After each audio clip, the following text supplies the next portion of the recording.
কি হবে যদি আপনার প্রথম প্রেমই আপনাকে জীবনের সবচেয়ে বড় ক্ষত দিয়ে যায়? এমন এক যন্ত্রণা যা আপনাকে ভিতর থেকে ভেঙে চুরমার করে দেবে, কিন্তু সেই সঙ্গে সাফল্য শিখরে পৌঁছানোর আগুন জ্বালিয়ে দেবে। আজকের গল্পটি পার্কের, যাকে তার ক্রাশ শুধু এই কারণে প্রত্যাখ্যান করেছিল কারণ সে গরিব ছিল। গল্প শুরু হয় সুয়াওকে দিয়ে, যে তার বিশ্ববিদ্যালয়ে ফ্রেশম্যান হিসেবে ক্লাসের প্রথম দিনে দেরি করে পৌঁছায়। তার এই দেরির কারণে প্রফেসর রেগে যান এবং পুরো ক্লাসকে শাস্তি পেতে হয়। কিন্তু সেই সবের মধ্যে একজন ছাত্র ছিল যার চোখ সোয়াওর উপর থেকে সরছিল না। তার নাম পার্ক, এবং সে পুরো লেকচার জুড়ে সোয়াওর দিকে তাকিয়েছিল। তার হৃদয়ের উত্তেজনার ঢেউ বয়ে যায়। তার মনে হয় হয়তো এটাই প্রেমের শুরু। আর যখন সোয়াও তাকে একভাবে তাকিয়ে দেখে ফেলে, পার্ক লজ্জায় জমে যায়। সে একটা শব্দ বলতে পারে না। তার বিস্ময় আরও বেড়ে যায় যখন তারা জানতে পারে যে তাদের দুজনের বাড়ির পথও একই। পার্ক তার পাড়ায় সোয়াউর মতো সুন্দরী মেয়ে আগে কখনো দেখেনি, তাই সে আরও কৌতূহলী ওঠে। পরিস্থিতি আরও অদ্ভুত হতে থাকে যখন পার্কের বন্ধু নাবুক আসে সেখানে। নাবুক পার্কের ঠিক বিপরীত, খুব আত্মবিশ্বাস এবং খোলা মনের। এসে সে পার্কে খেপাতে শুরু করে। পার্ক যেখানে লাজুক আর নিরীহ, সেখানে নাবুক গর্ব করে জানায় যে পাশে দাঁড়িয়ে থাকা মেয়েটি তার প্রাক্তন প্রেমিকা। নাবুকের এই মস্করা পার্কের আনাড়িপনা আরও ফুটিয়ে তোলে। সে পার্কে আত্মবিশ্বাস বাড়াতে এবং নিজের পরিষ্কার পরিচ্ছন্নতার দিকে নজর দেওয়ার পরামর্শ দেয়। একদিন একটি সুন্দর ছবি তোলার সময় তার ক্যামেরায় ভুল করে সোয়াউর একটি সুন্দর পোর্ট্রেট বন্দী হয়ে যায়। অবশেষে তাদের একে অপরের সাথে পরিচয় হয়, কিন্তু পার্ক নিজের আসল পরিচয় আড়াল করে। তার এই ভণ্ডামি তখন ভেঙে যায় যখন সোয়াও হঠাৎ একটি পরিত্যক্ত বাড়ির ভিতরে যাওয়ার সিদ্ধান্ত নেয়। ঘাবড়ে গিয়ে পার্ক তাকে সতর্ক করে যে বেআইনি পরিবেশ করা ভুল, কিন্তু বাড়িটি ছিল ভয়ানক শান্ত। সোয়াউর উদ্দেশ্য বোঝাতে না পেরে পার্ক তাকে থামানোর জন্য একটি মিথ্যা গল্প বানায় যে ওই বাড়িতে খুন হয়েছিল। কিন্তু ভয় পাওয়ার বদলে সোয়াও তার উত্তর দিয়ে পার্কে অবাক করে দেয়। সে বলে সে যদি এই জায়গায় অতি দ্বন্দ্বকর হয় তবে সে সেটিকে সৌন্দর্য আর আনন্দের প্রতীকে বদলে দিতে চায়। পরের দিন প্রফেসর ছাত্রদের তাদের এলাকার পুরনো ইমারতগুলো ছবি তোলার কাজ দেন।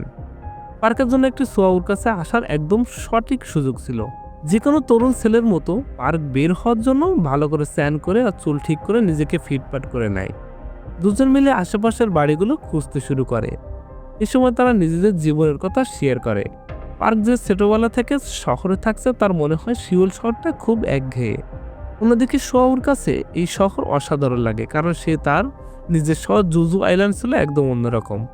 মাকে হারানো আর বাবার অসুস্থতার পর সোয়াও তার পরিবারকে সাহায্য করার জন্য দ্রুত গ্রাজুয়েট হওয়ার সংকল্পও নিয়েছিল।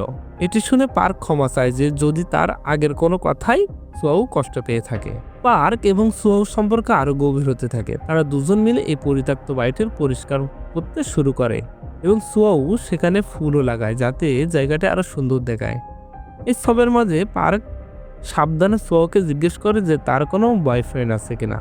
সোয়াও তীক্ষ্ণ সুরে পাল্টা জিজ্ঞেস করে যে সে কি নিজে দেখতে চায়। পার্ক লজ্জায় পড়ে যায় এবং ক্ষমা চেয়ে নিজের প্রশ্ন বদলে ফেলে যে সে কাউকে পছন্দ করে কিনা। তখন সোয়াও জানায় যে তাদের সিনিয়র যেও প্রতিটি মেয়ের স্বপ্ন।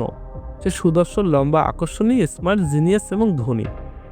এর উত্তর পার্ক ঠাট্টা করে বলে যে সেও ইঞ্জিনিয়ারিং এর ছাত্র।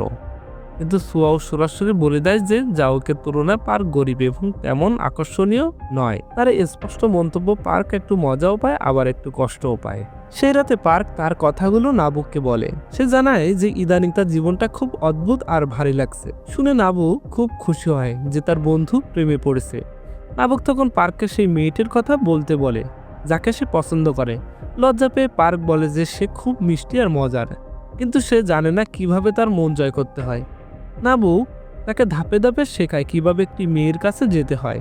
সে বোঝায় যে প্রেম ততটা কঠিন নয় যতটা পার্ক ভাবছে, শুধু আত্মবিশ্বাস চাই। যদিও সেই রাতে পার্ক একটু নেশায় ছিল, তাই তার শুধু একটা কথাই মনে ছিল, আত্মবিশ্বাসী হও। পরের দিন পার্ক সাহস জুগিয়ে সোয়াওকে ডেটে যাওয়ার কথা বলে। পার্ক সোয়াওকে ট্রেন লাইনের ধার দিয়ে হাঁটাতে নিয়ে যায়, তাতে সোয়াও খুব খুশি হয়।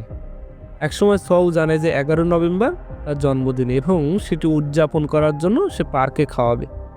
খাওয়ার সময় পার্ক তার স্বপ্নের কথা জিজ্ঞেস করে। সোয়াও উৎসাহের সাথে জানায় যে তার স্বপ্ন একজন সফল ব্রডকাস্টার হওয়া এবং কোনো ধনী মানুষকে বিয়ে করা। তার উত্তরে পার্ক অবাক হয়ে যায়, তবু সে সাহস দেখিয়ে বলে যে যদি সে একদিন সফল আর্কিটেক্ট হতে পারে তবে সে সোয়াউর জন্য একটি বাড়ি তৈরি করে দিবে। সোয়াও খুশি হয়ে তার স্বপ্নের বাড়ির একটি স্কেচ তৈরি করে, যা দেখে পার্ক খুব আনন্দিত হয়। পুরো দিন একসাথে কাটানোর পর তারা বাড়ি ফেরার সিদ্ধান্ত নেয়। বাস স্টপে সোয়াও হঠাৎ পার্কের কাঁধে মাথা রেখে ঘুমিয়ে পড়ে। এক মুহূর্তের জন্য পার্ক তার সৌন্দর্য হারিয়ে যায়। এর আগে সে কোনো মেয়ের এত কাছে আসেনি। ধীরে ধীরে সোয়াউর মুখ তার আরো কাছে আসে এবং তারা দুইজনে একটি কিস শেয়ার করে। খুশিতে আত্মহারা পার্ক এই কিসের কথা গর্ব করে নাবুককে বলে। সে স্বীকার করে এটি ছিল তার জীবনের প্রথম কিস, কিন্তু নাবুক রসিকতা করে জিজ্ঞেস করে যে সেখানে কি জিভের ব্যবহার ছিল। উত্তরে পার্ক জানায় যে সে সোয়াওকে তখন কিস করছিল, তখন সে ঘুমাচ্ছিল। বিভ্রান্ত পার্ক জিজ্ঞেস করে যে কিস কি জিভ ব্যবহার করা জরুরি। নাবুক বোঝায় যে শুধু ঠোঁটে ঠোঁটে মেলানো একটা বন্ধুসুলভ চুমু। নতুন সেমিস্টার শুরু হতে সোয়াও ক্যাম্পাস ব্রডকাস্টার হওয়ার সুযোগ পায়।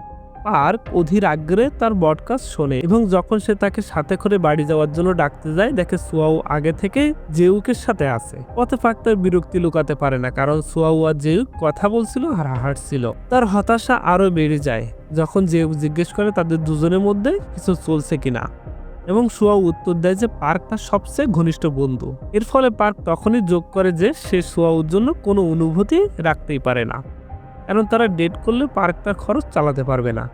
এটি শুনে জেউক হাসে এবং পার্কের পুরনো জামা কাপড় নিয়ে মস্করা করে, বলে যে তোকে তো ভিখারির মতো লাগছে। পার্কের খুব খারাপ লাগে এবং সে তখনই বাস থেকে নেমে পড়ে। বাড়ি এসে পার্ক মায়ের ওপর রাগ ঝাড়ে। সে প্রশ্ন করে যে তার সব জামা কাপড় এত খারাপ কেন।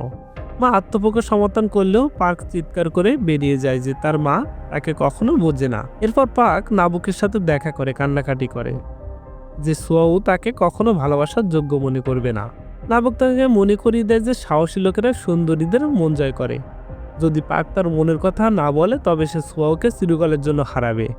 নাবুক তাকে বছরের প্রথম তুষারপাতের জন্য অপেক্ষা করতে বলে। সে বলে যে প্রথম তুষারপাত দিন প্রেমের প্রস্তাব দেওয়া খুব রোমান্টিক হবে। পরের দিন সকালে সোয়াও পার্কে তার জিনিসপত্র সরাতে সাহায্য করতে বলে। সে ক্যাম্পাসের কাছে থাকার সিদ্ধান্ত নিয়েছিল। জিনিসপত্র খোলার সময় সোয়াও পার্কে তার ছোটবেলার ছবি দেখায় এবং জানায় যে তার বাড়ির কথা খুব মনে পড়ে। তবে সে জানে যে ফিরে যাওয়া সম্ভব নয়, তাকে সফল হতে হবে। তার কথাগুলো পার্কের মন ছুঁয়ে যায়। সে বুঝতে পারে সোয়াও শুধু সুন্দরী নয়, সে অসম্ভব শক্তিশালী। যাওয়ার আগে পার্ক সোয়াওকে বলে যে যেদিন প্রথম তুষার পড়বে সে সোয়াওর সাথে সে পুরনো পরিত্যক্ত বাড়িতে দেখা করতে যাবে। পরের দিন পার্ক ক্লাসে অনুপস্থিত ছিল। সোয়াও চিন্তিত হয়ে পড়ে। সেই দিন পরে জেউক সোয়াওয়ের বাইরে যাওয়ার প্রস্তাব দেয়। সোয়াও জানায় যে সে দেরি করতে পারবে না, কারণ পার্ক সারাদিন নিখোঁজ। জেউক তাকে আশ্বস্ত করে যে পরে দুজনে মিলে পার্কে খুঁজবে। অজান্তে পার্ক ক্লাস ছেড়ে সোয়াওর স্বপ্নের বাড়ির একটি ছোট্ট মডেল তৈরি করতে ব্যস্ত ছিল। কিন্তু জেউক সেই সন্ধ্যায় সোয়াওকে একটি বারে নিয়ে যায়। সোয়াও বারবার পার্কে কল করার চেষ্টা করে, কিন্তু তার ফোনে চার্জ শেষ হয়ে গেছিল। এদিকে পার্ক ব্যাকুল হয়ে সোয়াওর ফেরার অপেক্ষা করছিল। যখন সে শেষমেশ ফিরে, পার্কের আনন্দ শোকে পরিণত হয়। সোয়াও নেশায় ছিল এবং জেউকের গায়ে হেলে পড়ছিল। জেউক তাকে শক্ত করে ধরছিল এবং মনে হচ্ছিল সে তাকে কিস করতে যাচ্ছে। তারা তার ঘরে ঢুকে পড়ে এবং দরজা বন্ধ হয়ে যায়। পার্ক সেখানে জমে যায়। তার হৃদয় ভেঙে চুরমার হয়ে যায়। হতাশা দুঃখ ভরা পার্ক সেখান থেকে চলে যায়। পার্ক শপথ করে যে সে আর কখনো কাউকে ভালোবাসবে না। দিন কাটতে থাকে এবং পার্ক সোয়াওর সাথে সমস্ত যোগাযোগ বিচ্ছিন্ন করে দেয়। বিভ্রান্ত সোয়াও অবশেষে তাকে প্রশ্ন করে যে সে কেন এভাবে হারিয়ে গেল। পার্ক তাকে খুব শীতল আর কঠোর উত্তর দেয়। সে বলে সে আর সোয়াওর মুখ দেখতে চায় না। পার্ক তাকে তার জীবনের থেকে চিরতরে দূরে চলে যেতে বলে। সেদিন বছরের প্রথম তুষারপাত শুরু হয়।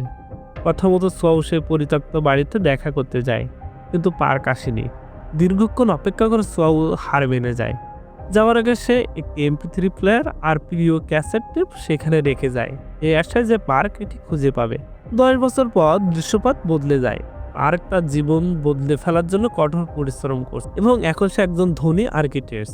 একদিন জুজু আইল্যান্ড থেকে একজন ক্লায়েন্ট আসে। সে বিশেষভাবে পার্ককে দিয়ে তার বাড়ি ডিজাইন করতে চায়। শুরুতে পার্ক তাকে চিনতে না পারলেও পরে তার পুরনো বন্ধুর কথা মনে পড়ে। সোয়াও জানায় যে সে জুজুতে একটি বাড়ি বানাতে চায়। পার্ক প্রথমে রাজি হতে চায়নি, কিন্তু সোয়াও জোর করায় এবং তার সহকর্মীর সাহায্যে সে প্রযুক্তি নেয়। কথাবার্তার সময় পার্ক জানতে পারে যে সোয়াও এক ধনী ব্যবসায়ীকে বিয়ে করছে এবং তার এখন অনেক টাকা। পুরনো স্মৃতি ফিরে আসে পার্কের। কিন্তু পরে সোয়াউ যখন জানায় যে সে তার বাবার জন্যই পুরনো বাড়িটি সংস্কার করতে চায়, পার্কের মন গলে যায়। পার্ক প্রজেক্টটি নেয়। প্রজেক্ট শুরু হলে পার্কের হুবি স্ত্রী ইয়ন জানায় যে এই কাজ শেষ হলে তারা বিয়ে করে আমেরিকায় চলে যাবে। বিদায় নেওয়ার সময় পার্ক সেই ছোট্ট মডেল ঘরটি খুঁজে পায়, যা সে 10 বছর আগে সোয়াউর জন্য বানিয়েছিল। আগে পার্ক সোয়াউর উপর ফেটে পড়ে। তখন সোয়াউ আসল সত্য বলে। সে জানায় যে সেদিন জেউক তার সুযোগ নেওয়ার চেষ্টা করছিল, কিন্তু সোয়াউ তাকে থাপ্পড় মেরেছিল। সোয়াউ আশা করছিল পার্ক তাকে বাঁচাতে আসবে, কিন্তু পার্ক আসেনি। সোয়াউ স্বীকার করে যে পার্কে ছিল তার প্রথম ভালোবাসা। পার্ক অবাক হয়ে যায় এবং বুঝতে পারে যে সে এতদিন যা ভাবছিল তা ভুল ছিল। তবুও তারা দুইজন যে যার পথে এগিয়ে যাওয়ার সিদ্ধান্ত নেয়। পার্কের মা তাকে শেখান যে ঈশ্বর যা করেন মঙ্গলের জন্যই করেন। অবশেষে পার্ক ইয়নকে বিয়ে করার আমেরিকায় চলে যায় এবং সোয়াউ তার বাবার সাথে সে নতুন বাড়িতে পিয়ানো শেখাতে শুরু করে। একদিন সোয়াউর কাছে একটি প্যাকেজ আসে, যেখানে সে পুরনো এমপি ফ্ল্যাটটি ছিল। পার্ক চিঠিতে তার সমস্ত ভুলের জন্য ক্ষমা চায় এবং তাদের কাটানো সে সুন্দর মুহূর্তগুলো জন্য ধন্যবাদ জানায়। এভাবে তার প্রথম প্রেমের গল্পটি একটি দীর্ঘশ্বাসের সাথে শেষ হয়ে যায়।